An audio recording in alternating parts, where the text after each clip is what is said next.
Hi, my name's Amanda Smith and I'm a storyteller for the company Read for Good. I come into Leeds Children's Hospital 6 times a year, and what I do is I visit the children at the bedsides or in the side rooms, and my job is to bring a little fun, a little joy and a little bit of magic to their day, because sometimes the children can feel lonely or isolated or they miss their friends, and so I'm there to cheer them up and I tell stories. Read for Good provides this wonderful tailored bookcase full of brand new books. And what that means is a child can, when they're feeling well enough, can choose to read a book and get involved in an interesting story, and they've got that book to keep or to use this lovely bookcase to use as a library, and it just brings joy and happiness to them in their days when they're stuck in hospital, not necessarily feeling very well. From a play staff point of view, one of the big things we focus on is distraction and normalised play when children are in hospital.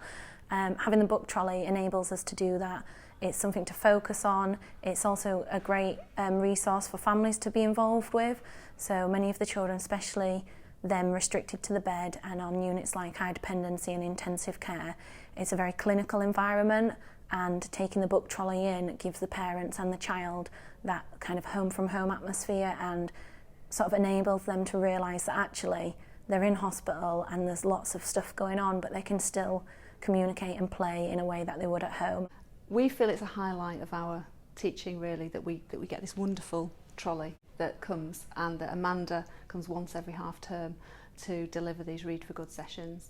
It brings joy and interest into the young people's reading experience. I'm an English teacher. Sometimes these books provide a source for a lesson.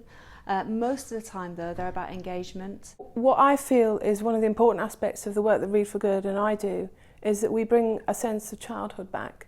Because one minute we can talking about bandages and serious hospital things, but the next minute we're talking about dragons or Old MacDonald or unicorns. We get surprise and joy from parents when we tell them they can keep a brand new book, and children are so excited to actually be able to keep it from the bookcase and not have to give it back. It kind of gets the children to kind of communicate back to us, and some of them get really involved in the stories, and then you can develop this to go on with different activities. So we might make puppets to go with a story or get colouring to go with a story and build it into kind of other games and activities to do while they're in hospital.